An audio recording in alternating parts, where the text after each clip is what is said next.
It was in 1954, just less than a decade after the atomic bombing of Hiroshima and Nagasaki in World War II.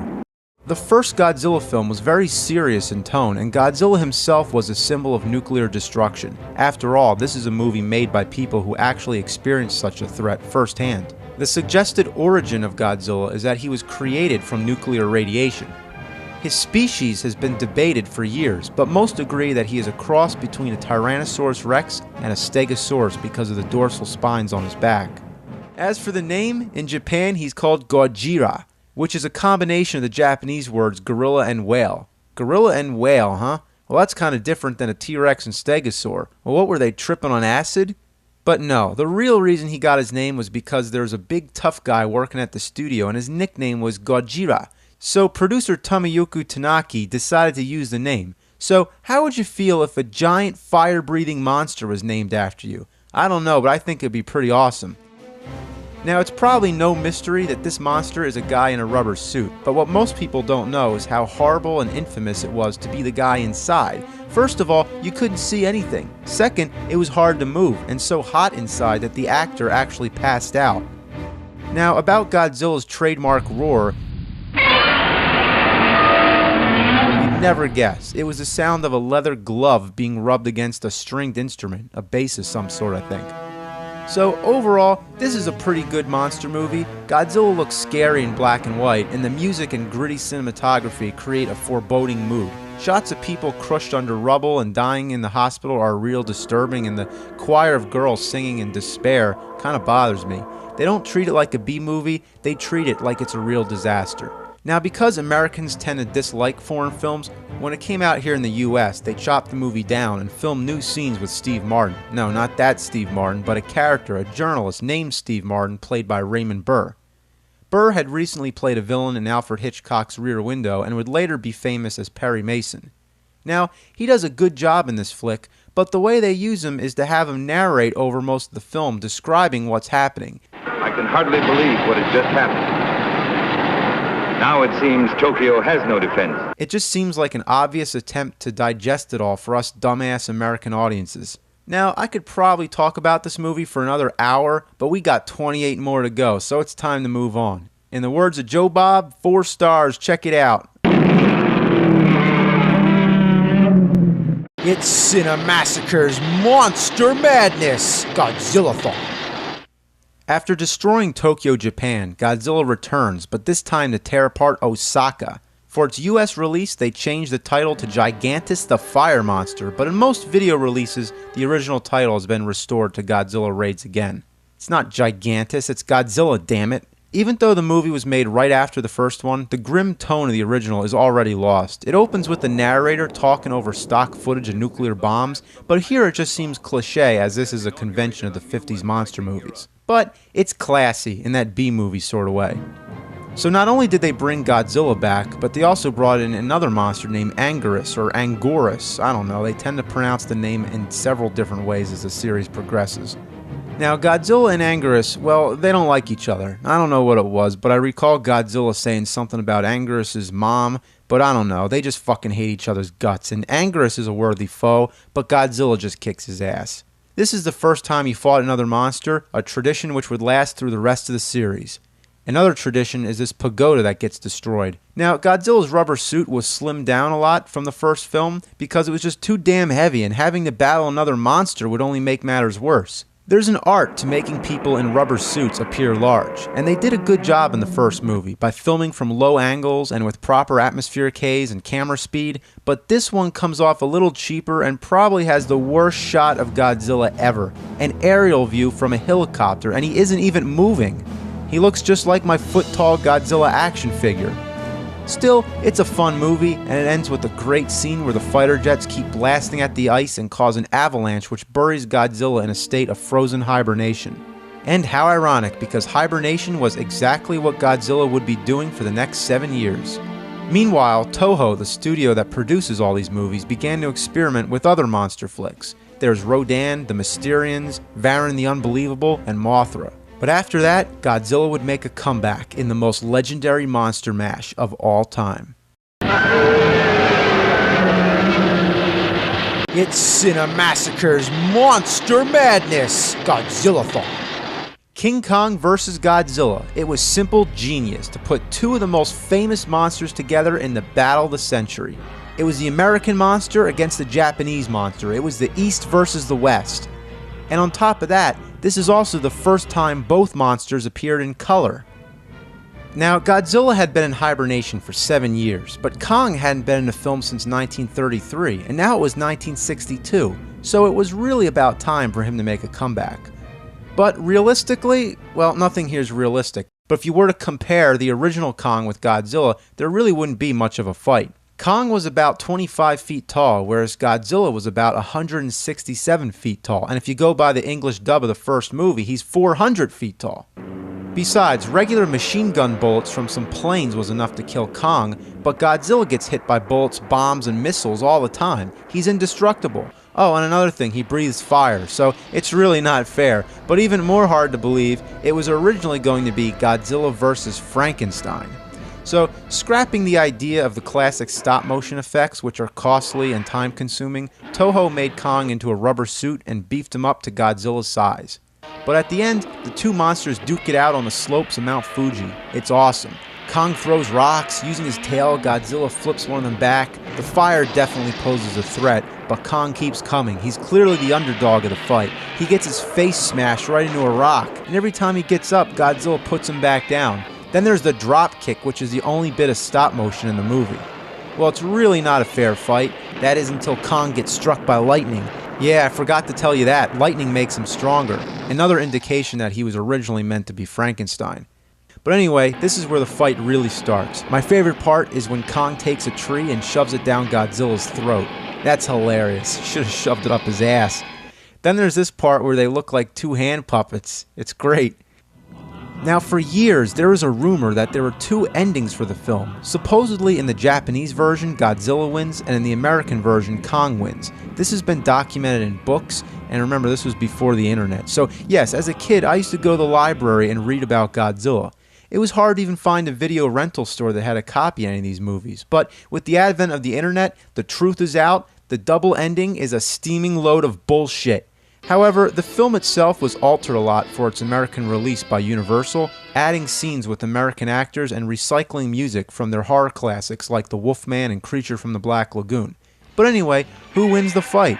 Well, that's up to the viewer to decide. Check it out. It's a great, fun, cheesy monster movie. Now, as much as I hate to say it, but just for technology's sake, it begs for a remake. If they would remake King Kong vs. Godzilla with love and affection for the original movie, then do it. Come on. Oh yeah. You want to know about the Frankenstein thing, right? Alright, so Willis O'Brien, the creator of the original King Kong, suggested a movie where Kong fights a monster that was created by Dr. Frankenstein by sewing together pieces of different animals. But before production, Toho decided to change Frankenstein to Godzilla. But without wasting the idea, Toho actually made Frankenstein Conquers the World, featuring a Godzilla-sized Frankenstein monster who fights another creature named Baragon. They even made a sequel called War of the Gargantuous, another cult classic about two hairy-ass monsters that fight to the death. Supposedly they spawned from pieces of the Frankenstein monster or something like that, but all references to Frankenstein were deleted in the final film. Now, the Frankenstein monster came from Germany, so I bet that it was pretty disappointing for German fans to see mention of their monster removed from the film. So, I don't know how much of this is true, but from what I've gathered, the German release of the film reinstated Frankenstein in the plot, and not only that, but in several of the Godzilla films they explain that the monsters that Godzilla fights are all created by Frankenstein. And that Jet Jaguar is actually supposed to be King Kong in a robot suit. But anyway, we got a while before we start talking about Jet Jaguar. I mean, there's a lot of stuff coming, and this is just Godzilla. I'm not even going to go talk about Gamera yet or anything like that, and I could talk about this stuff for hours. I mean, I just love this shit. It's Cinemassacre's Monster Madness, Godzillathon.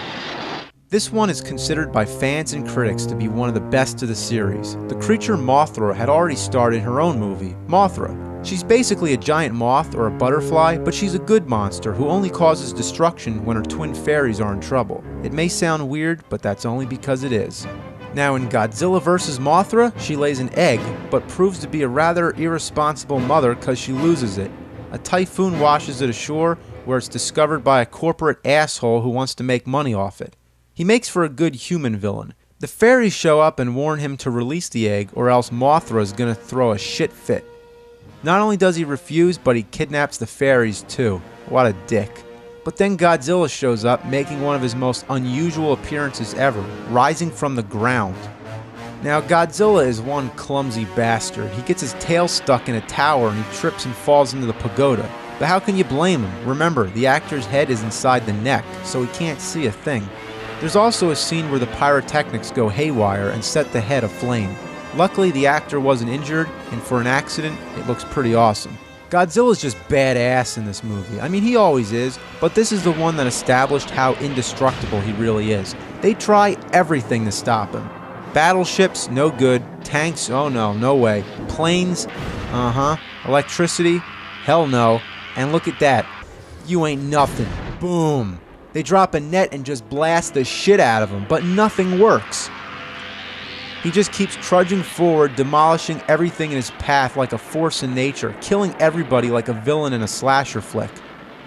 So what can Mothra do about it? Well, the idea of a butterfly fighting Godzilla may sound ridiculous, but it's actually a pretty good fight, even though her only methods of attack are flapping her wings around, spraying a deadly pollen, and dragging Godzilla around by his tail. But just when you think it's over, Mothra's offspring hatch and two little baby Mothras take on Godzilla in the final battle. What a great flick. In the US, the title was changed to Godzilla vs. The Thing. You mean that thing? Or this thing? Or that thing? Or do you mean Mothra? I think they were smoking crack. It's Cinemassacre's Monster Madness, Godzillathon. Ghidra, the three-headed monster, is one of the most important entries in the Godzilla series, because it's the first to introduce Ghidra, a three-headed dragon from outer space who shoots lightning at his mouth. He doesn't even have to, he just flies over stuff and the wind destroys everything. There's that pagoda again. Well, Ghidra would become the most popular recurring villain in the Godzilla series, and would later be referred to as Ghidorah. They also bring back Rodan, a pterodactyl sort of creature, and this is Rodan's second film, but first to appear alongside Godzilla. Now, throughout the film, Martians control the mind of a princess and use her voice to speak to the people of Earth and warn of the monster crisis. Meanwhile, there's assassins trying to kill the princess, so why couldn't the Martians choose somebody who's not a target? Godzilla and Rodan spend the whole movie fighting, further proof that Godzilla can't get along with anybody. This is my favorite part right here. Watch, it's the dick drop. Oh, that's gotta hurt. Also, when Rodan yanks on his tail, it's like his head is connected to every movement. So Japan's got all these monsters trampling around, so something's gotta be done. The twin fairies call upon the last offspring of Mothra to come back and be the peacemaker. The other one's supposed to be dead, more or less out of convenience, so there's only one Mothra again. So Mothra goes and tries to talk to Godzilla and Rodan, who are too busy playing volleyball with a boulder. After a few blasts from her web, she gets their attention. One of my favorite moments of the whole series, Rodan has a good chuckle at Godzilla first, then when he gets it too, Godzilla laughs his ass off.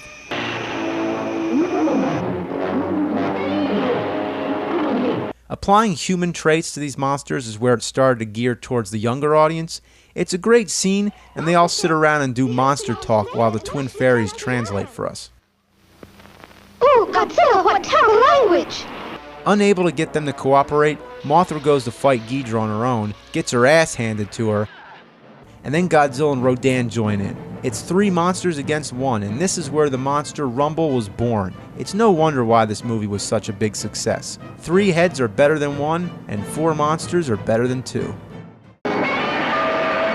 It's Cinemassacre's Monster Madness, Godzillathon. In the 1960s, the theme of space exploration was very popular. The original Star Trek TV series is one major example, and that's kind of how this feels, like a Star Trek episode with a little bit of Godzilla thrown in. But just for the record, this came out first. The title is usually referred to as Godzilla vs. Monster Zero, but it's also known as Invasion of the Astro Monster and just simply Monster Zero. It's also interesting to note that American actor Nick Adams is the only one speaking English, so he's not dubbed over. The plot involves the discovery of a new planet near Jupiter. It's called Planet X. On this planet, they meet a friendly race who are under attack by a monster which they've nicknamed Monster Zero. But surprise, surprise, it's Ghidra.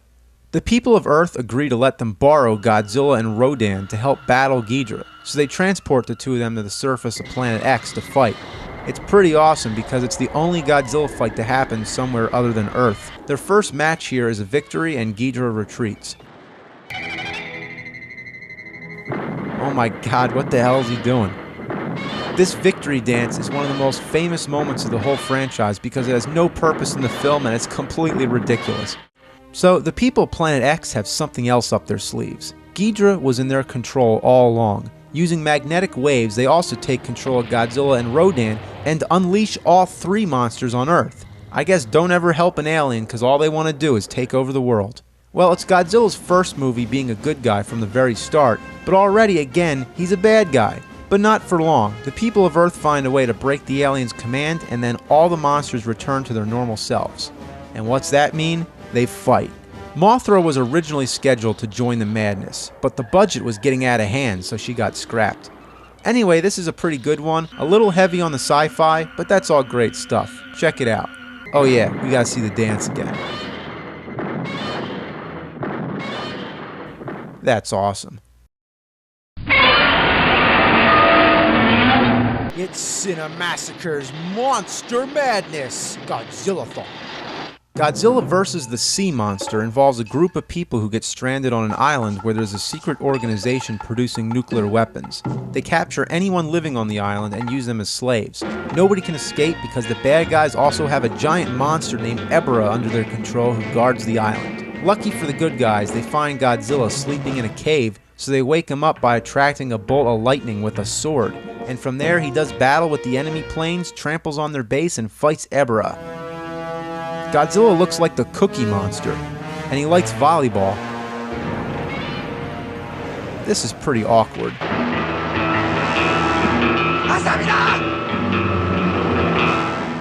And doesn't the music kind of sound like James Bond?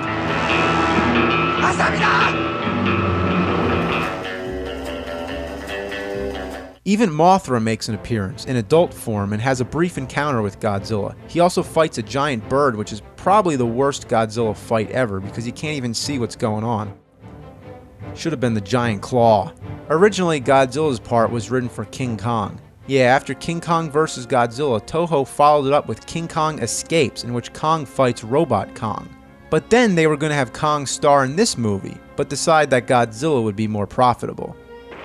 When you watch the movie, it seems obvious. First of all, they wake Godzilla with electricity, just like in King Kong vs. Godzilla. But that was originally written for Frankenstein. So wow, from Frankenstein to King Kong to Godzilla.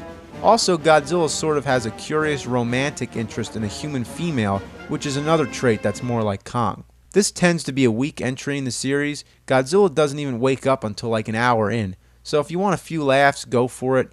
Otherwise, stay away. It's Cinemassacre's Monster Madness, Godzillathon. Oh man, Son of Godzilla. Now we're really getting started, in a very weird sort of way. Depending on which way you look at it, Son of Godzilla is either one of the worst or one of the best. The setting is once again on an island, but here there's a research team doing weather experiments. Lucky for them, the place is roaming with giant mantises. When a giant egg is discovered, the mantises break it apart, and it turns out to be Godzilla's son, who looks like the Pillsbury Doughboy. He continues to get the shit kicked out of him, till finally his dad shows up and beats the hell out of all the mantises. Bam, bam, bam, bam, bam, bam, what now, bitch? During the fight, he lets his son get hit in the face with a rock, and drags the poor little guy by his tail. After the fight's over, he clobbers him and walks away. Doesn't even care about his newborn son. Worst parent ever. But then he comes back and gives him a little ride on his tail, so it's all good. People usually refer to the son as Minya or Minilla, but in the movie I don't recall them ever giving him a name. There's lots of great moments, like this scene where Godzilla's trying to sleep and his son plays jump rope with his tail. He trips and Godzilla wakes up like, "What the fuck are you doing?" And he gives a little head nod like, "Dad, go back to sleep." I could do commentary over the whole movie, but it wouldn't help anything. Okay, well here's another favorite part of mine. Whenever he doesn't want to listen to his dad, he shakes and makes a squeaking sound. Like that. Godzilla just drags him and tells him to shut the fuck up. There's another scene where he tries to teach his kid how to breathe fire, even threatening to hit him. Man, what a mean dad. But the poor little guy can only puff smoke rings. That is until Godzilla steps on his tail. Now, rather than try to narrate the entire movie, I guess I better just shut up and let you go watch it for yourself. The final scene involves a fight with a giant spider, and the ending in the snow is actually one of the most heartwarming scenes I ever saw to feature rubber suit monsters. Beneath Godzilla's tough exterior, you learn that he really does care about his son. Overall, the movie is actually quite enjoyable. Some people say it's one of the worst, maybe it is, but I say go check it out for a good laugh. It's Cinemassacre's Monster Madness, Godzillathon. Destroy All Monsters was originally intended to be the last of the Godzilla films. For this epic grand finale, Toho got together nearly all their monsters and put them all together into this one movie. Godzilla, Godzilla's son, Mothra, Rodan, the giant spider, Baron, Baragon, Manda, Gorosaurus, and Anguillus. The story takes place in the future. The year is 1999, but here, all the world's monsters have been rounded up and contained on this one island, Monsterland. Here, the monsters live in peace and everything is fine, until an alien race comes down and sets the monsters loose on Earth's cities. Most of the film involves the humans' efforts to break the aliens' control over the monsters. Despite being one of the most famous creature features of all time for its abundance of monsters, most of the monsters only make brief cameo appearances, and the movie seems to focus mostly on the humans, and that can be a little disappointing. But the scene that makes it all worthwhile is the end, when all the monsters team up to fight Ghidorah. It's classic. It is just classic. What really makes it cool is to see all the monsters' unique attacks. Mothra and the spider spit web, Gorosaurus does his kick thing, Godzilla's son puffs a smoke ring which strangles Ghidorah. They were really having a laugh with this one. They pretty much beat the shit out of Ghidorah, and if you saw the earlier films, you'll remember that Ghidorah lost against Godzilla and Rodan alone. Now he's against 7 other monsters. It's really not fair. This is a pretty good one. Give it a watch, but skip to the end. It's Cinemassacre's Monster Madness, Godzillathon. Okay, wow. Godzilla's Revenge. This movie is the wet core of the smelly dog turd, and we're gonna take a bite right in. Oh, there's nothing more sad than a grown man all alone wallowing in his sorrows watching Godzilla's Revenge, let alone making a video about it. I don't even know how to explain this one. All I can say is that this is where the series really started to change direction. Destroy All Monsters was the big finale. It got all the monsters together in a royal rumble and killed the evil Ghidorah. So that was really supposed to be the last movie. But instead, they decided to make more and gear them towards children. The plot involves a kid who's a fan of Godzilla. He gets beaten up by bullies and then he gets kidnapped by bad guys. I guess that's all you need to know. So he dreams that he's on Monster Island and becomes friends with Godzilla's son. How is this possible? Well, he can shrink down the human size whenever he wants. That's convenient, and he can talk too. Godzilla says that I should learn to fight my own battles, you know. Together, they watch Godzilla fight other monsters, which is shameless stock footage from Son of Godzilla and Godzilla vs. the Sea Monster. And I don't mean that they reuse some of the same shots here and there. They literally recycle the same scenes. If they would have included more, it could have been a best of Godzilla compilation. The only redeeming factor is a new monster called Gabra, which looks amazingly stupid. He spends most of the time beating the shit out of Godzilla's son, and his body's surging with electricity. He's like twice as tall, so it would be common sense for Minya to run away. He is called Minya, right? Well, Godzilla keeps forcing him to fight. He's concerned about being a coward instead of being concerned about getting his ass kicked. Eventually, Godzilla helps out and a giant battle's underway. But remember, this is all a dream, and it parallels with the boy's real-life battle with the kidnappers. So he escapes the kidnappers, and then he proves his newfound courage by beating up the bullies. And I don't know which fight is stranger, the monsters jumping around and flying through the air, or this ridiculous LSD-induced strobing fight with the bullies. Some look at this movie with a lighthearted nature and say that it shows a struggle in a youth and that there's some moral lesson to stand up to things and be brave. Yeah, sure, I guess that means to stand up to people who are much bigger than you and to fight monsters that shoot electricity. I don't buy it. Overall, the final monster fight's pretty amusing, but this is undoubtedly the worst of all the Godzilla movies, by far. Any way you look at it, it's absolutely awful. Godzilla's revenge. Who did he get revenge on? That's what I want to know. It's Cinemassacre's Monster Madness, Godzillathon. Godzilla vs. the Smog Monster, also known as Godzilla vs. Hedorah, follows in the line of Godzilla's revenge, targeting it towards kids.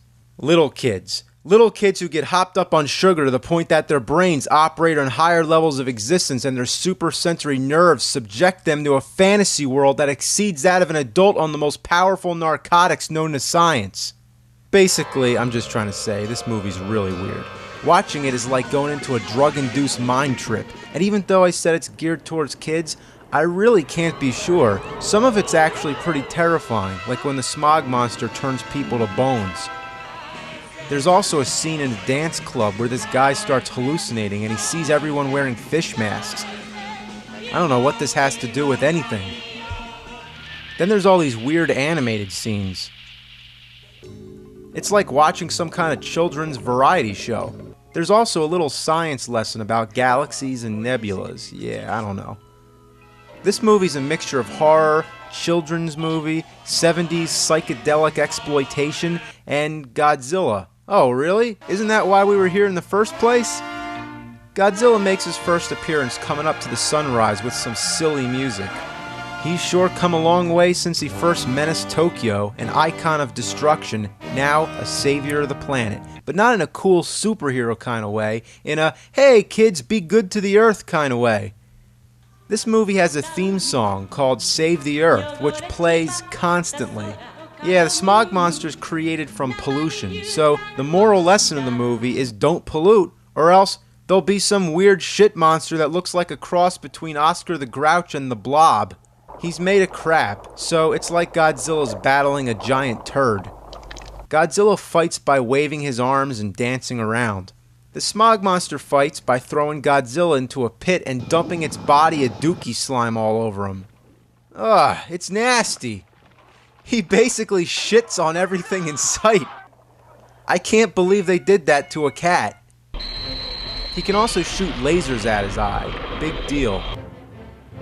Godzilla pretty much beats the shit out of him, literally. He just digs into Hedorah's body, pretty much empties all his guts. It's the messiest monster battle ever. He also finds 2 white orbs. At first I thought that these were supposed to be his eyeballs, but you still see the eyes afterwards, so I don't know what the hell these things are supposed to be and why they're in the movie. The whole film is plagued by strange moments such as these. There's a scene where we watch a building crumble, and there's no sound effect or soundtrack whatsoever, it's just silence.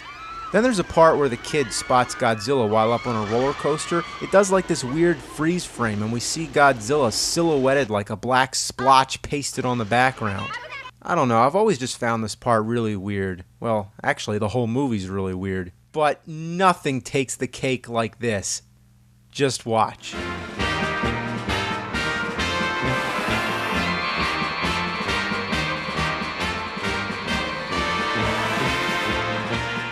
I know, I felt the same way when I first saw this. Shocked and speechless. Even the chapter on the DVD menu says something you don't see every day. I agree. It's Cinemassacre's Monster Madness, Godzillathon. Godzilla vs. Gigan, oh boy. This one just tips the crap scale. It's a shit fest that has to be seen and be believed. I think it stinks. When it was released in the US, they changed the title to Godzilla on Monster Island, even though only a few seconds of the movie actually takes place on Monster Island. That's like calling Indiana Jones and the Temple of Doom Indiana Jones in Shanghai, but even that's being generous. The plot concerns a comic book artist who's commissioned to work as a conceptual designer for a children's playground that's monster-themed. The main attraction is a tower that looks like Godzilla, but soon he finds out that this is the base for cockroaches from outer space, specifically the Space Hunter Nebula M who want to take over the world. Literally, they're cockroaches wearing human skin. The big drawback of this movie is that it takes a long time to get started. There's barely any monster action until at least 45 minutes in. Two jewels in outer space burst into flame and out come King Ghidorah and Gigan. It's like, thank God something's happening.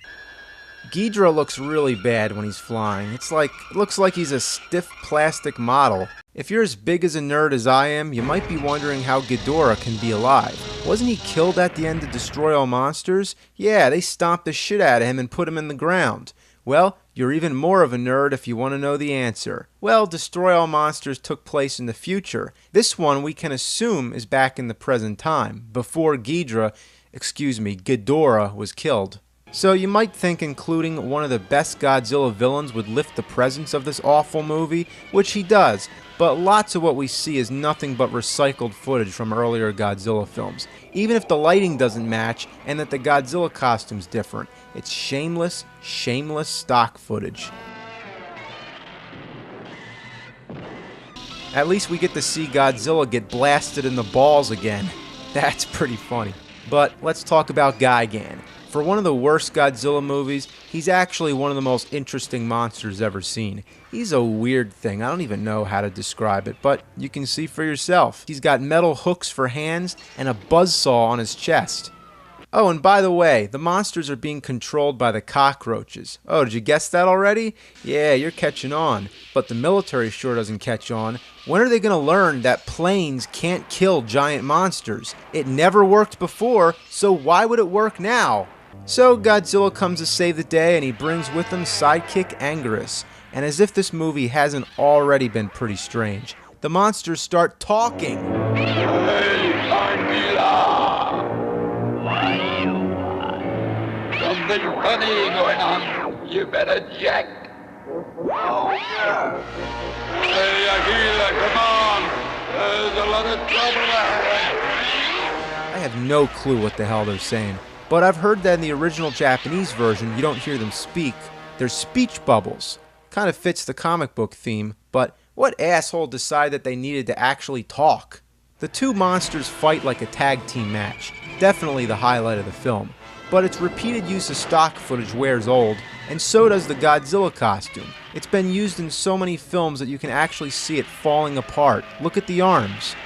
I can deal with that. But would it have been too much trouble to keep the famous Godzilla roar from fucking up? You gotta be joking, what happened? Sounds like somebody playing with a record. And if that's not enough, Godzilla bleeds. Come on, Anguirus, don't step in the saw, you dumb shit. Oh, come on, was that necessary? Because all the gratuitous bloodshed and swearing. You're a hard bitch. This one is a drastic change in pace from Godzilla's Revenge and Godzilla vs. the Smog Monster. Is it for kids, adults, or people on drugs?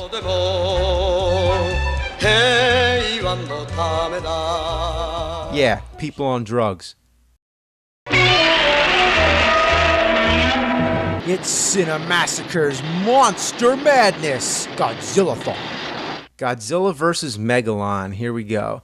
The poster shows Godzilla fighting Megalon on top of the World Trade Center, something that never happens in the movie. There's not even a single scene that takes place in New York City, so how the hell did they come up with that? Also, not to mention, it would be physically impossible given the size of the monsters. Sure, King Kong could do it, but Godzilla's taller than the building itself. The plot centers around a race of people living underground who look like seductive Ku Klux Klan members. What the fuck? The people of Earth, ground level Earth, are conducting all these nuclear bomb tests, but the underground people don't like this at all. In fact, it pisses them off. And they have a monster named Megalon, a giant bomb-spitting bug with drills for hands. And that's one mistake you don't want to make, pissing somebody off who has a monster. So rather than going up to the surface and saying, hey, we live downstairs, could you please stop with all the nuclear bombs? It's kinda loud. Instead, they send Megalon up there to throw a shit fit. Okay, that's a nice way to handle it. That's like if I had my TV turned up really loud and some neighbor that I didn't even know existed got real mad and sent their pet tiger in through my window. So there's a giant monster roaming around. They try taking it down with planes, tanks, and laser cannons. It doesn't work. What a surprise. Then Godzilla comes to save the day. Same old shit. But the one reason why this movie stands out from all the rest is because of Jet Jaguar, a flying robot that changes size. I don't even need to say any more. You look at him and just laugh. It probably comes as no surprise that the idea Jet Jaguar came from an elementary school student. No joke, they were having a contest for kids to submit their own robot superheroes, which was all a craze at the time, like Ultraman and Spectre-Man. Originally, Jet Jaguar was meant to be the star of the movie, but Godzilla was thrown in at the last minute because it would have more marquee value. Reputedly, the whole movie was filmed in only 3 weeks. No wonder, because there's so much stock footage. Jet Jaguar shows up and plays charades with Godzilla. Then, the two of them team up to fight Megalon. Outnumbered, the Toga people call the Space Hunter Nebula M to ask them to send Gigan over to help. That's convenient. It's like, hey, can I borrow your monster? So, once again, it's 2 monsters against 2 in a final showdown. Godzilla fights like a boxer. Jet Jaguar gets his ass kicked. What do you expect? Megalon keeps spitting fire bombs. Look at this shot. And check it out again. It's like the same shot being repeated. Day and night switch drastically, and stock footage from Godzilla vs. Gigan is used over and over. There are some great moments though, like when Jet Jaguar throws Gigan into the air and Godzilla blasts him with his fiery breath. Then the best moment of all, a priceless gem of cinematic entertainment that defies any law of reality that could possibly exist. Everybody in the world needs to see this. Watch. Yeah, that's what I'm talking about. And they knew it was awesome because there's a replay. Yeah, you get to see the same shot twice. How does he do that? I guess it's all about the tail support. It's Cinemassacre's Monster Madness, Godzillathon. Oh, Godzilla! Godzilla vs. Mechagodzilla, also known as Godzilla vs. the Cosmic Monster, also known as Godzilla vs. the Bionic Monster. Is that enough titles? It was the year 1974, Godzilla's 20th anniversary, and for the occasion, Toho decided to cut the bullshit. We've seen the Big G evolve from a brutal force of destruction to a children-loving defender of the Earth. The last few installments in the series were definitely subpar, but now they've come up with a brilliant way to show off Godzilla's destruction again, but keep him a hero at the same time. How so? With 2 Godzillas for the price of 1. As the movie begins, Godzilla goes on a rampage through Japan. What's his problem? Is he just in a bad mood?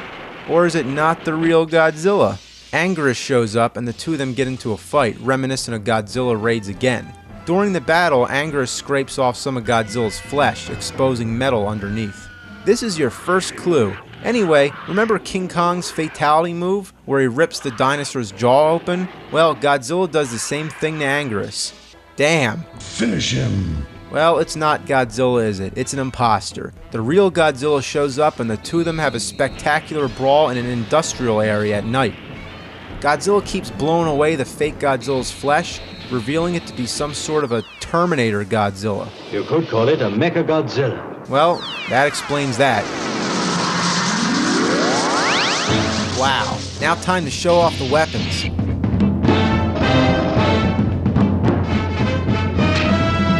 Amazing. Finger missiles, toe missiles, knee missiles, Mechagodzilla has it all. Even a ray gun on his chest, the ability to shoot lasers from his eyes, and rocket jets which enable flight. Mechagodzilla is controlled by space apes. Yeah, no kidding. Whenever they're shot, stabbed, or beaten up, they revert to their true form. I'm gonna go back inside and take care of those bastards. After Godzilla loses his first battle to Mechagodzilla, he retreats and then finds out that he has some incredible bad luck because he gets struck by lightning again and again and again. But at least it makes him stronger, or so we assume. Before the rematch, we introduce a bonus monster, a lazy one I might add, because it only wakes up if you sing to it. 私の小さ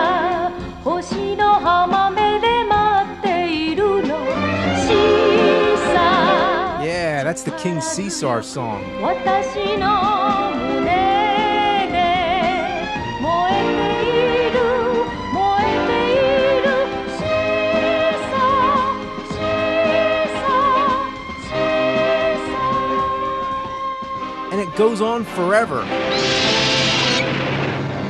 And just when you thought it's over, she starts fucking singing again. 暗い夜の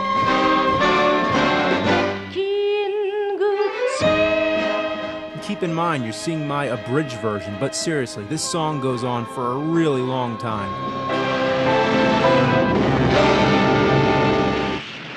Then he wakes up with a random explosion. Wouldn't it be cool if there was an explosion every time he got out of bed in the morning? He's like a lion god or something.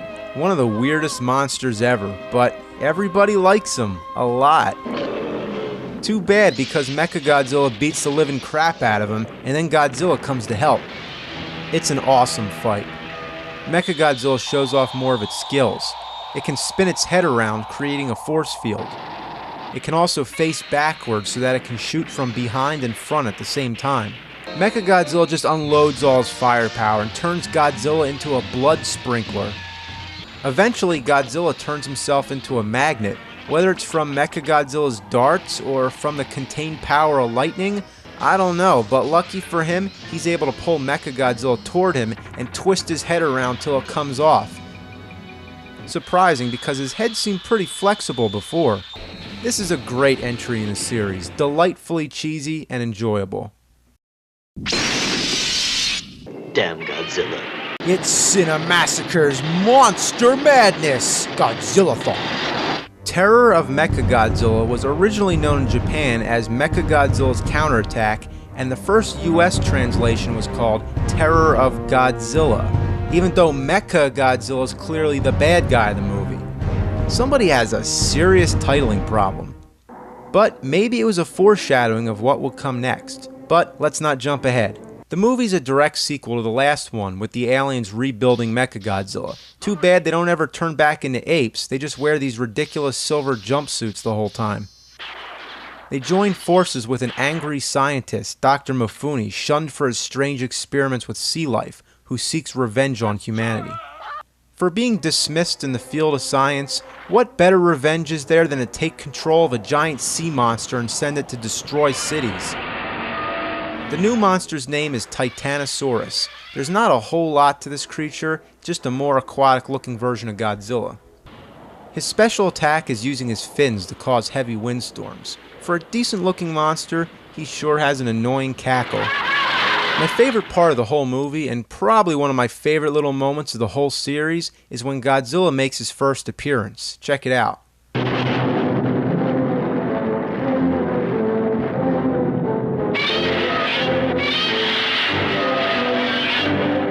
There's a good amount of monster battle going on, and the stakes are raised because this time Godzilla's up against two monsters and has no allies. There's plenty of explosions. And I do mean plenty. Mechagodzilla doesn't have anything new, no fancy head-spinning tricks, but he still has an incredible supply of ammunition. Enough to set the Godzilla suit on fire, something that doesn't happen too often. Titanosaurus has one pretty funny moment in which he lifts Godzilla by the mouth. Once again, Mechagodzilla's head gets removed, but this time he can still fight, even without the head. It's a nice twist, and overall, a nice monster mash. In the final shot, Godzilla returns to the sea. It's an appropriate farewell because for the next 10 years, Toho gave the monster star a much-deserved rest. This concludes the original Godzilla series. It's Cinemassacre's Monster Madness, Godzillathon. After a decade-long rest, Toho finally brought their famous monster star back. This time with a bigger budget and modern look. After Godzilla evolved into a superhero, they decided to make him a bad guy again, a deadly force of destruction. A pivotal decision that would affect the rest of the series. It was released in Japan in 1984, simply titled Godzilla. But this was not a remake, it was a direct sequel to the original, ignoring everything that happened in between, but still taking place 30 years later. As far as the plot goes, there's nothing special. Godzilla just shows up and throws a fit. Same old stuff. The Godzilla suit, effects, and lavish miniature sets all look much more sophisticated, but still outdated by today's standards. There are moments when Godzilla looks real good and even scary, but some of the animatronic close-ups look like shit. One interesting thing to note is that the first attack in the movie is not from Godzilla, but sea lice. What the hell? The combat scenes with the army are pretty cool. The highlight is the new flying weapon, the Super X. There is also the infamous Cold War tension which was going on at the time. There's a scene where the Russians launch a missile at Godzilla, but in the US re-edit, they seem to deliberately launch the missile at Tokyo. Pretty fucked up. The 1985 US re-edit was distributed by Monster Master Roger Corman nonetheless. It also recast Raymond Burr, returning as his character Steve Martin from the original. But now, the actor Steve Martin was popular, so they simply refer to him as Mr. Martin instead. Overall, it's not as campy as the classics or as spectacular as the newer ones. It falls somewhere in between. It's Cinemassacre's Monster Madness, Godzillathon. One problem with Godzilla 1985 is that Godzilla was on his own. He didn't have any monsters to fight. So for the sequel, Toho decided to hold a contest to write the plot and invent an original monster. As it turns out, it's a weird plot. Scientists find Godzilla's cells and combine them with that of a plant to create a giant plant monster which goes on a rampage. Well, then why'd you do that? You don't mix Godzilla cells with a plant unless you want trouble. This tends to be a very overlooked film in the series because Biollante isn't one of the classic Godzilla enemies, but it's definitely worth a look. It's strange, but original. Basically a bunch of tentacles with Venus flytraps at the ends and a giant crocodile mouth. Perhaps if they called it Godzilla vs. Little Shop of Horrors, it would have had more marquee value. Again, the combat scenes with Godzilla fighting the military are great spectacles to watch. They also bring in another new weapon, the Super X2. Yeah, the usual planes and battleships get boring after a while, so it's always cool to see something new. But at last, I'd like to mention that this one was never released in the US. Theatrically. It was never released theatrically in the US, but it aired on cable television in the US, and it was released on VHS, English dubbed. Yes, I owned it, but it would be the last one that I'd owned for a while, because following Godzilla movies throughout the 90s were not released in the US in any form whatsoever, not until the advent of DVD. However, they were available, fortunately subtitled, as special imports on VHS. Once DVD came around, every Godzilla movie saw a Western release. I hope that clears it up. It's Cinemassacre's Monster Madness, Godzillathon. Godzilla vs. King Ghidorah. This is one of the best of the entire franchise. It features a revival of Godzilla's most memorable adversary. It has outstanding action sequences and an intriguing plot involving time travel. It also explains the origin of Godzilla. Of course, we know that he was mutated by some kind of nuclear radiation, but what we learn here is that he was originally a dinosaur, a Godzillasaurus. Why do we need to know that? Well, because it's important to the plot. Evildoers from the future come back before Godzillasaurus was mutated and moved him from his island, replacing him with 3 cute little creatures called Dorats. When the atom bomb goes off, it merges the little guys into Ghidorah, who's under the bad guys' control. So basically what they did was erase Godzilla from history and replace him with their own monster to destroy Japan. So the only thing that could stop Ghidorah is Godzilla, but unfortunately he doesn't exist anymore. But luck has it, a new Godzilla is created by a nuclear sub. So the good news is Godzilla's back, and the bad news is Godzilla's back. Supposedly he's bigger and badder than the last Godzilla, and he still causes destruction. I gotta tell you about my favorite scene. There's a Japanese war veteran who claims that his life was saved by the Godzillasaurus in World War II. To make a long story short, he gets all sentimental about Godzilla and thinks he's his friend.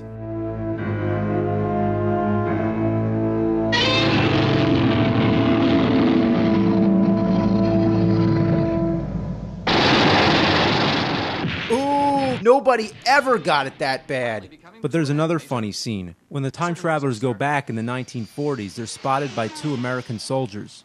It did look like it was from another planet, but Shall we report it, sir? What, that we're being invaded by little green men from outer space? Let's just keep it as our secret. You can tell your son about it when he's born. Major Spielberg? Oh, okay, so that's how Spielberg got the idea for Close Encounters in E.T. But of course, the big highlight are the fight scenes with Ghidorah. Good stuff. In the first battle, Godzilla blows his head off and fucking fries that bastard. So now that they got Ghidorah taken care of, the only problem is getting rid of Godzilla too. And the only thing that can stop him is Ghidorah, so hey, it's like they fucked themselves. The problem is reversed. So what do? They get Ghidorah back. It's like a continuous pattern. They replace the missing head with a robot one and equip it with all new weapons. And yes, this character is officially known as Mecha Ghidorah. It's one of the most memorable monster battles ever, and definitely one of my favorite Godzilla movies. It's Cinemassacre's Monster Madness, Godzillathon. Godzilla vs. Mothra. By now, Toho was making a Godzilla movie every year for the first half of the 90s. After bringing Ghidorah into the new series, they decided to follow it with a remake of Godzilla vs. Mothra. However, remake is a bad choice of words because it's a completely different storyline. Mothra still hatches out of an egg, starts in larva form, and goes into a cocoon before becoming her final form. That's all the same, but the twin fairies who Mothra guards explain themselves as the Earth's cosmos that keep nature in balance. And when humankind upsets the balance of the Earth, an evil Mothra appears named Batra. Batra is responsible for defending the Earth, but goes too far and ends up causing more destruction than necessary. So the good Mothra is sent in to straighten his ass out. Batra again starts as an armored caterpillar before cocooning into its final form. While the storyline generally revolves around Mothra and Batra, Godzilla of course joins in as well. Their first battle takes place in water in larva stage, and their final battle takes place in the city, both in full form. They all seem to be enemies, but at the end, Mothra and Batra team up against Godzilla. Kinda seems like the same old shit, but it's a pretty good entry in the series. It was so popular that Mothra became one of few characters to escape the Godzilla franchise and star in Rebirth of Mothra 1, 2, and 3. Originally starring in her own film, Mothra, it was fitting that she was able to break free again. Coming next, Toho would reinvent another one of their classic monsters.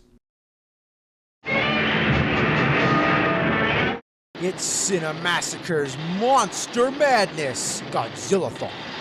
Toho was on a roll, remaking all their classic monsters. First King Ghidorah, then Mothra, and now Mechagodzilla, not to mention Rodan and Godzilla's son, too. The title is usually referred to Godzilla vs. Mechagodzilla 2, even though it would actually be the third movie to feature Mechagodzilla, but this is the second time the character's been introduced. The interesting thing was that before, Godzilla was the good guy and Mechagodzilla was the bad guy, but now the roles have been reversed. 2 films prior to this, Godzilla and Ghidorah fell into the ocean, so now they lift the robotic armor from Ghidorah out of the ocean and use it to create Mechagodzilla to defend the people of Earth from Godzilla. When comparing this Mechagodzilla to the old one, I have conflicting opinions. On one hand, I like the fact that this one actually looks like it's made of metal. It has that shiny finish opposed to that old dull look of the last one. But the new one has that dopey expression on its face. The old one actually looked mean, so yeah, I prefer the classic Mechagodzilla. So a team of scientists find an egg which holds a baby Godzilla. Rodan comes in and tries to eat it, but Godzilla defends his son. Godzilla and Rodan never got along too well. The humans take the egg, it hatches, and a new baby Godzilla is born. Then Godzilla comes to destroy the city, and they turn Mechagodzilla loose. So Mechagodzilla blasts Godzilla with his Mega Buster, laser cannon, plasma grenades, paralyzer missiles, and shocks him with an anchor. Godzilla gets fucked up pretty good. Fortunately, Godzilla is able to reverse the shock and cripple Mechagodzilla. But you can't guess what happens next. Yeah, they send out the army tanks. Will they never understand that tanks don't do jack shit to Godzilla? It's the equivalent of touching your hand to a hot stove over and over. Just give it up already. The humans do a bunch of experiments on the baby and find out that he has another brain up his ass.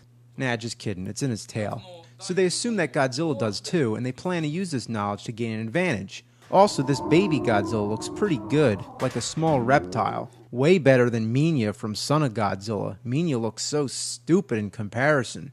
There's a scene where Rodan flies over the Magic Kingdom in Disney World. Too bad he didn't stop off and take a shit all over Space Mountain. Anyway, soon after, Rodan and Mechagodzilla go at it, and Mechagodzilla beats the shit out of him. Afterwards, Godzilla comes back to fight, but Mechagodzilla combines with another weapon and turns into Super Mechagodzilla. In the original ending, Godzilla died and the sun lived on, but instead they saved that ending for Godzilla vs. Destroyer! Overall, this is probably my second favorite Godzilla movie from the second series. It's a good one. It's Cinemassacre's Monster Madness, Godzillathon. Godzilla vs. Space Godzilla begins with scientists who are making a giant robot nicknamed Magura, just a big dumb-looking robot that makes me think of Mechagodzilla, except less cool. Magura's first appearance was actually in The Mysterians in 1957. Mothra actually makes an appearance. You see, there's an explanation that somehow Godzilla's cells got carried on to Mothra when she flew into space, and that the cells went into a black hole and mutated as Space Godzilla. Now, as ridiculous as it sounds, I'll accept that, but they offer another explanation, that the cells came from Biollante, a creature spawned from Godzilla cells and plant cells, and that after fighting Biollante, the cells drifted up into space. I've never heard a movie give two elaborate explanations to anything like that, when one was clearly enough. Also, let's not forget that Godzilla vs. King Ghidorah altered the timeline and meant that Godzilla never existed until that movie, which means that there couldn't have been a Biollante since there were no Godzilla cells. Oh, I don't know, fuck it. Later, there's a team on Birth Island and they see baby Godzilla, who's now a little older and starting to look more like Minya from the old series. Godzilla says that I should learn to fight my own battles, you know. Of course, because he's the son of the king of the monsters, he has to look like a cute little Pillsbury Doughboy. What the hell? Then Godzilla comes out of the water and they shoot him in the back of the head with a mind control device, but that doesn't work at all. Next, Magura comes in contact with Space Godzilla, who's on his way to Earth. Magura gets his ass kicked. Yeah, the effects are still great, but some of this comes off as being rushed. There's even a scene where Godzilla's tail falls off. Also, Space Godzilla is just a really dumb name. So, Space Godzilla lands on Birth Island. Junior walks up to him like the dumb shit he is. Did he think Space Godzilla was his dad? Man, kid's no dick. Anyway, so Godzilla comes along and attempts to fight, but Space Godzilla kicks his ass and kidnaps his kid. You know, Gabber never even tried that. Space Godzilla's just a creep. Next, Space Godzilla fucks up a bunch of cities and then creates big, huge-ass crystals that become his new fortress. So, Godzilla and Magura head toward it to stop Space Godzilla and rescue the baby. When they arrive, Magura shoots a bunch of shit at Space Godzilla. Missiles, chest lasers, and even does a screw attack. Yeah, not like Samus, though. Space Godzilla is pretty powerful. He uses spikes from his fortress as missiles, and even has a shield to deflect Godzilla's atomic breath. The pilots find out that Space Godzilla is getting his energy from a large tower, which Godzilla and Magura demolish. Then Godzilla and Magura try to destroy the crystals in Space Godzilla's body, but he gets fucking pissed and he impales Magura with his tail. They use the same idea in Metroid Prime when Samus is fighting the Omega Pirate boss. Samus has to blow off the shoulder crystals just like in this movie. Anyway, Godzilla ends up just killing Space Godzilla with the fire breath again, just the same way he did to Super Mechagodzilla. Overall, it's a good addition to the franchise, but not without its flaws. It's Cinemassacre's Monster Madness, Godzillathon. And so we come to the final Godzilla movie of the second series, Godzilla vs. Destroyer! While the second series was a great revival of the franchise, it was nice that they didn't let it drag on until it got stupid. And being that this was the 40th anniversary of Godzilla, Toho decided that this should be the last one, and so it came that Godzilla died. It was a big deal. It was like when Superman supposedly died, or when Beavis and Butthead were supposed to die, even though they didn't. But it was such a big deal that I remember hearing about it on the news. And this was in the USA, so what do we care? These movies weren't even being released here anyway. But still, the news of Godzilla's death heard around the world. But anyway, let's talk about the movie. It begins with one of the most incredible title screens ever.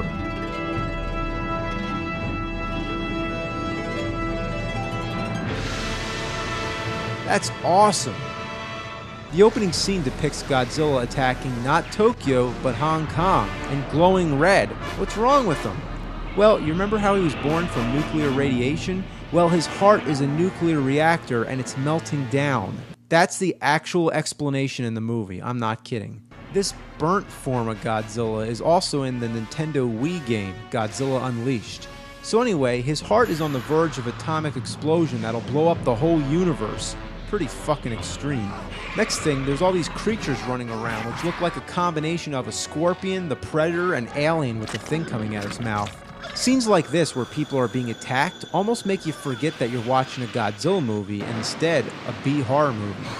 Well, all these creatures evolved from tiny organisms in the ocean. There's a scientific explanation how they were created by the oxygen destroyer, the weapon which killed the first Godzilla. It's a neat and appropriate way to tie the first movie with the last.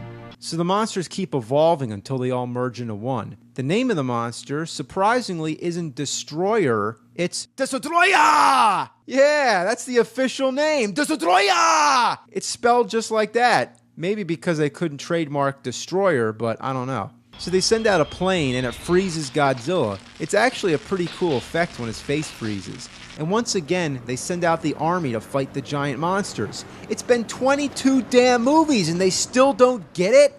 Give it up! Well, baby Godzilla's back this time, called Godzilla Jr., and this time he actually looks like Godzilla. And it's about time. Shouldn't he resemble his own father? He gets into a fight with the evolving Destroyer and actually beats him. Junior and Godzilla get together to celebrate, I guess, but then the final form of Destroyer makes his appearance. He looks like the goddamn devil. Destroyer grabs Junior and drops him into a building, then blasts it apart, basically killing him. He drags Godzilla all around and slices him up. It's actually pretty disappointing that Godzilla gets his ass kicked and that he never actually beats Destroyer. He sure fights back, but it's the army that ultimately takes him down. What the hell? After it's all over, Godzilla finally starts to melt down, but the army uses their freeze cannons to cool him down so the explosion doesn't kill everybody.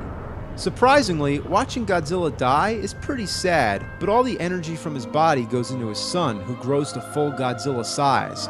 I guess they were hinting at another Godzilla series following the son, but they never followed up on that idea. The credits roll over black and white stills from all the Godzilla movies. It makes you feel sentimental, it really does. Anyone who thought that this was the last Godzilla movie had no clue what was coming. He was only taking a 5-year rest. One thing left to say, Destroyer!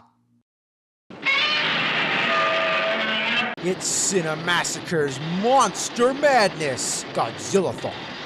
Honestly, I shouldn't even be giving this movie a review. It has no purpose on our Godzillathon because it's not a real Godzilla movie. But because it bears the name, I feel as if I have to address it. To date, this is the only Godzilla movie made outside of Japan, and it turned out to be a big mistake. Let's rewind back to 1993. Jurassic Park hit the scene, pushed the boundaries of special effects, and made dinosaurs awesome again. I remember reading a newspaper article at the time that TriStar acquired the rights from Toho to produce an American remake of Godzilla. I almost shit my pants. It was a dream come true. I wanted to see Godzilla's awesome force of destruction on the big screen, and maybe then people would take the King of the Monsters a little more seriously. Whenever I would tell people that I was into Godzilla, people would laugh at me. Guy in a rubber suit, bad dubbing, yeah, you know. I can understand why the mainstream moviegoers don't like foreign films. When it's dubbed, it's hard to take it seriously, but when it's subtitled, you have to read your way through the movie. Yeah, if I want to read, I'll get a friggin' book. Depends on the movie, but for something like this, I usually prefer dubbing because I'm lazy and I just want to watch a movie. Watch it, not read it. So, with that said, I had high hopes that the American Godzilla would overcome all those problems and gain wider recognition for one of the greatest monsters of all time. But through countless delays, I had to wait 5 years for this movie to see the light of day in 1998.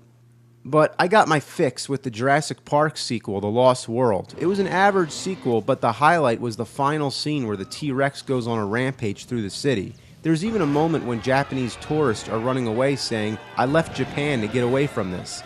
It was a great little tribute, but had I known that this was more honorable to Godzilla than the shit that we were going to see next. Finally, trailers started popping up which would show Godzilla's foot. This was our first sign that something was wrong. The foot looked like a T-Rex. Didn't we see that already? Isn't this supposed to be Godzilla? Then the marketing campaign picked up. You couldn't look anywhere without seeing advertisements, like a bus would drive by with a sign that says, "His foot is bigger than this bus." And there was the slogan, "Size does matter." There was even a music video by Puff Daddy and Jimmy Page, one of the most shocking musical collaborations ever. So all the hype definitely amplified the disappointment. But let's start talking about the movie. It stars Matthew Broderick as a scientist. The plot is nothing more than you'd expect, just a lot of shitty dialogue. But the main focus of what I want to talk about is Godzilla. Just look at him. It looks nothing like Godzilla, and I expected him to look different. I wanted him to look different. I'm all for updating the image of a classic monster and making him more realistic and kick-ass for today's standards. I knew it was going to be all CGI and no guy in a rubber suit. I expected that. But what we got was something that didn't even fit the requirements. None of Godzilla's trademark characteristics were incorporated. Does he breathe fire? No, not really. There's a couple moments when he sort of blows on cars and they explode. But it's not like the fire's really coming from his mouth. I don't know. And if size matters, why is he so much smaller and weaker than the real Godzilla? They actually kill him with missiles. Yeah, they shoot him down. That's it. Did they ever even see a Godzilla movie? The army is not supposed to kill him. The only thing that stands a chance against Godzilla is another giant monster. And that was another disappointment, that there's no rival for Godzilla to fight. Long before the film's release, I read an early script in which he fights a monster called the Griffin. Why they scrapped that, I have no idea. I even heard that it was originally supposed to be King Ghidorah. That would have been awesome if they did it right. There's also some weird thing about Godzilla laying eggs, which hatch into velociraptors. Yeah, seriously, it's just like the raptors from Jurassic Park. Clearly, this movie owed more to Jurassic Park than it did to Godzilla. There's also one egg left at the end, setting it up for a sequel that never happened, although there was an animated series which continued the story. It's funny to note that the mayor in New York City in the movie is named Ebert and his top advisor is Gene, an obvious nod to the critics Gene Siskel and Roger Ebert. Their basic consensus was, yeah, that's cool, but the movie still sucks. Now, listen, I'm not trying to jump on the bandwagon and hate on this movie like everyone else. I'm just putting the whole thing in retrospect. I was a big Godzilla fan, I was young, and I was disappointed. But it's been 10 years, and I've gotten over it. I've given the movie a second watch, and for what it is, it's not bad. I mean, it's not high-class entertainment. It's a monster movie. It's popcorn entertainment. I feel as if the same problem occurred with Independence Day. It was an entertaining movie, but a lot of people hated it, and I don't understand what they were expecting. It's about aliens that come down and blow shit up. That's it. If you wanted something more, like the meaning of life, you're not going to get it. But the problem with this movie is that they called it Godzilla.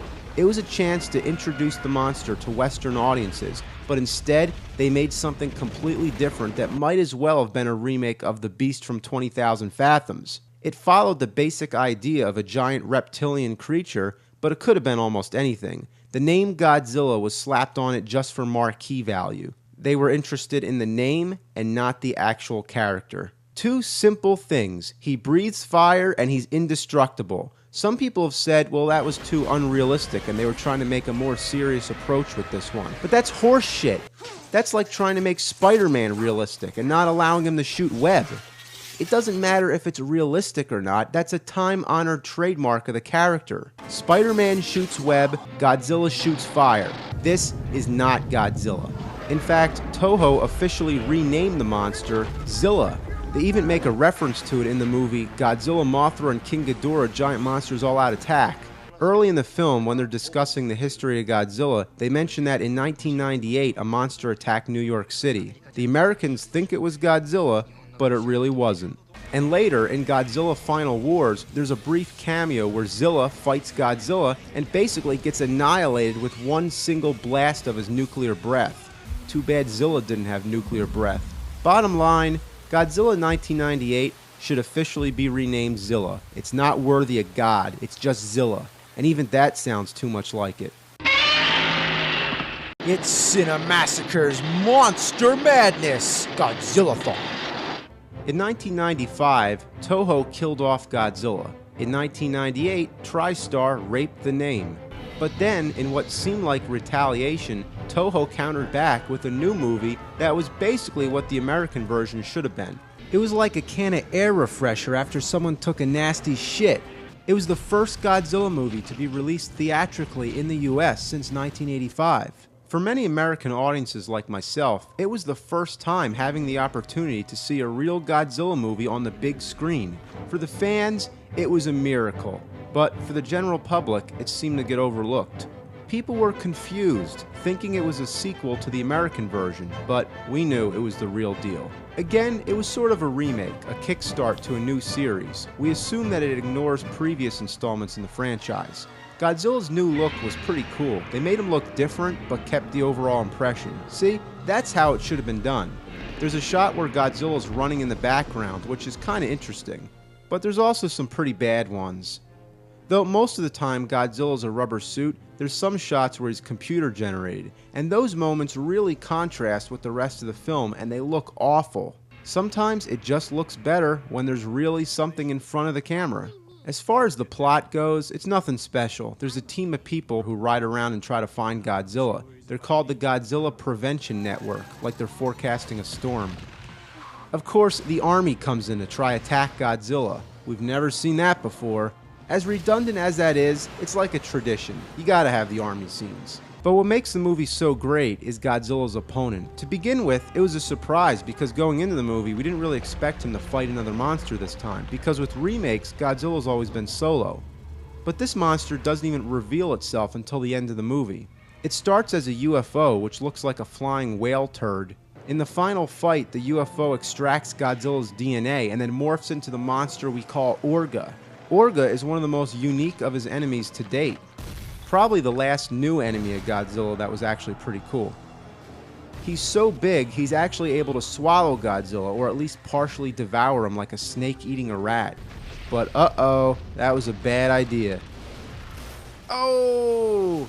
Good stuff. Nothing more or less than what you'd expect, but it was just a nice treat to be able to see Godzilla in the theater in the year 2000 and have such a quick reparation from the disaster of 2 years ago. Actually, in Japan, it came out in 1999, only a year after the American version. It couldn't have been any quicker. Unfortunately, it was the last Godzilla movie to be released theatrically here in the US, but it was great to know that Toho was making them again year after year, and eventually, they all came to DVD.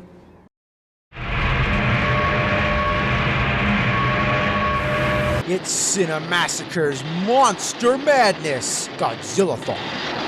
Godzilla vs. Megagyrus. Once the third Godzilla series kicked off, you'd think that they'd be all consecutive sequels. But guess what? This one is actually yet another remake, ignoring all previous films except for the first one. Interesting. Okay, so where do we begin? Well, there's a military device that shoots black holes. A dragonfly comes out the hole, lays an egg, and nasty insects come out. Wow. Where are we going with this? Well, anyway, the insects actually first appeared in the 1956 film Rodan.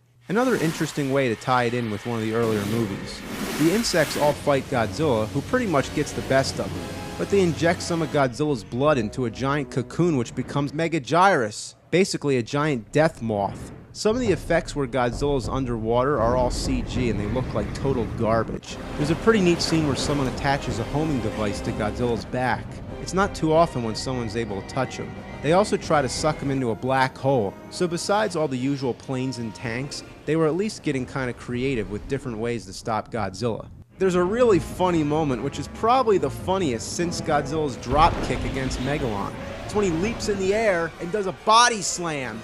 Look, there he goes! So Megagyrus starts shooting atomic breath because he originated from Godzilla's DNA, like so many of his recent enemies. Overall, it's not one of the best, and the formula gets a little tiring, but it was still nice to get another Godzilla movie. After this, the series would pick up a little more, so stay tuned, we're almost done. It's Cinemassacre's Monster Madness, Godzillathon. Okay, this one is called Godzilla, Mothra, and King Ghidorah Giant Monsters All Out Attack. Just rolls off your tongue. Seriously, what kind of title is that? Anyway, this one, again, is another sequel to the original, and we assume that it ignores all in between. Why do they keep doing that? Godzilla's given a new look again. this time looking more like the classic Godzilla, but with blank white eyes. Now, as one would expect from the title, Mothra and King Ghidorah are present, but there's also Baragon. Why did he get left out of the title? Was it too long for just one more? Baragon first made his appearance in Frankenstein Conquers the World, and he also made a brief appearance in Destroy All Monsters. He was supposed to have more scenes where he was attacking Paris, but they replaced him with Gorosaurus. Then, he was supposed to be in the original Godzilla vs. Mechagodzilla, but they replaced him with Anguirus. Now, he finally gets a big part in another movie, and they don't even put him in the title. Bottom line, nobody gives a shit about Baragon. There's also a monster from the Gamera series called Barugan that shoots rainbows out its back. That's Baragon and Barugan. Get it right. They're two totally, completely different things. They just happen to look almost identical and have basically the same name. Then there's Mothra, who looks quite good. Before, she's always looked kind of like a fluffy butterfly piece of shit, but now she's finally got a decent update. This time, you actually see the damage that the monsters are causing. I mean, before you'd always see people running, but now you actually see people getting injured. Ghidorah makes his appearance during the final fight, but this time they're both against Godzilla. And in between it all, there's some army intervention, but Godzilla eradicates their ass.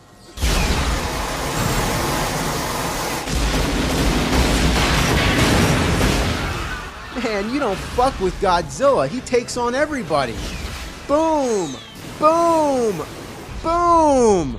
Man, this is out of control. The special effects are pretty spectacular, too. This movie starts out a little slow, but by the end, you're exhilarated. A satisfying entry in the series, despite some quirky things to make fun of, it's actually a pretty damn good monster flick. One of the best of the Millennium series. It's Cinemassacre's Monster Madness, Godzillathon. Okay, this is Godzilla against Mechagodzilla, sometimes called Godzilla X Mechagodzilla, but it should really just be called Godzilla vs. Mechagodzilla 3. From now on, there weren't really any new monsters in the Godzilla universe. They were down to remaking the same ones over and over, this time Mechagodzilla again. I've mentioned that I preferred the 70s Mechagodzilla over the 90s version, but the Millennium version gives us a happy balance, coming closer to the design of the original, but still updating it appropriately. But the first thing I should really mention is that this movie is once again another reboot to the series, ignoring all previous installments except for the original. Did they just feel that the first one was gold and the rest were all a load of shit? It's true that the original can be regarded as the best, but why no more continuity between the films? This is the 4th time in a row they did this. Once again, the plot revolves around the military who build Mechagodzilla to fight Godzilla. But this time, Mechagodzilla is built around the actual skeleton of the original Godzilla. Yeah, so the Godzilla in this movie is definitely the second of its kind. And the original Godzilla bones are now inside Mechagodzilla. So it's the new Godzilla fighting the old one. Once you're able to wrap your head around that, it gets even more crazy. There's actually traces of Godzilla's DNA in the bones, and somehow that causes a genetic memory that Mechagodzilla remembers that it was Godzilla and then goes on a rampage through the city. Now that's just mind-blowing. So most of the movie deals with the military's attempt to get Mechagodzilla under control. Oh, and I forgot to mention, they don't call it Mechagodzilla, they constantly refer to it as Kiru. What the hell, it's Mechagodzilla, that's what the title says. Kiru? What kind of dumb name is that? What did he just say? Godzilla sucks dick? They also tried to make Mechagodzilla more realistic by giving him a limited amount of fighting time before he runs out of power. They use planes to take him to his destination. I guess that saves him gas. Nothing's realistic to begin with, so what's the deal? Mechagodzilla has some great powers, the ability to freeze shit and then crush the ice. They try to use it on Godzilla, but it fails. He's also mounted with a super laser cannon that obliterates anything in front of it. It seems that's the only weapon that might stand a chance against Godzilla, but whenever they try to use it on him, something goes wrong. The effects are pretty good, and the monster battles are great. But this one leaves you wishing for a little more. It seemed that this one spent a lot of time setting up the story, reinventing Godzilla again, and concentrating on the humans' efforts to get Mechagodzilla working. All in all, not bad, but at least it had a direct sequel, coming next. It's Cinemassacre's Monster Madness, Godzillathon. Godzilla Tokyo SOS is a direct sequel to the last movie, and that's great because the last movie was more like a setup to this one. It re-established Godzilla for the 4th time in a row and reinvented Mechagodzilla for the 3rd time total. But now, we're ready to rock and roll. Not only does it pit Godzilla against Mechagodzilla in their final battle, but it throws Mothra in the mix.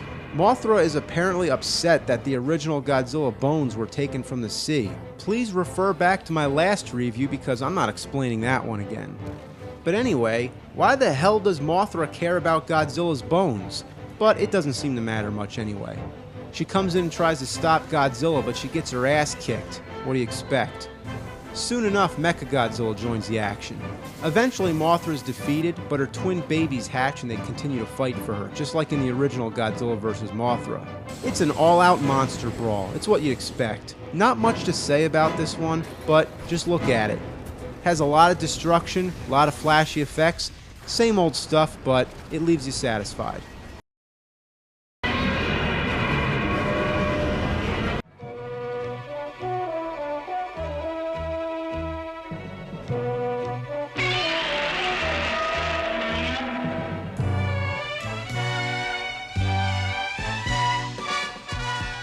Godzilla Final Wars.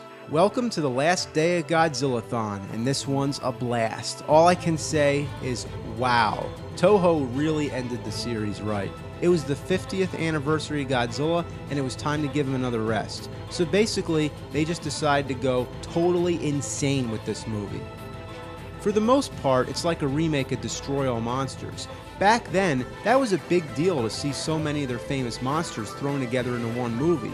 But since there's been so many new monsters that fans have always suggested a remake, but to round up all the monsters to date.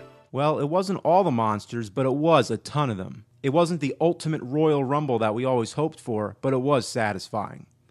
To describe the plot would be like trying to explain quantum physics in 5 minutes. But basically, monsters appear all over the world. Anguirus attacks Shanghai, King Caesar attacks Okinawa, Kamacuras attacks Paris, the American Godzilla attacks Sydney, Australia, the Spider attacks Arizona, and Rodan attacks New York City.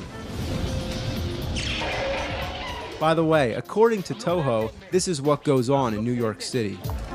Yo, what's up? Oh, come on, put the gun down. No, see, it's too late for that. This here and a hand cannon. I'll blow your ass all the way back to Jersey. Great! Go for it! Yeah, guess that's about right. Also, Godzilla's son is discovered on Mount Fuji, but this never really amounts to much. It just sort of becomes a subplot. The smog monster also makes an appearance, but it's really brief. I still can't believe that they even include King Caesar. It seems they went out of their way to dig up any obscure villain from the Godzilla universe, but the only thing missing is Jet Jaguar.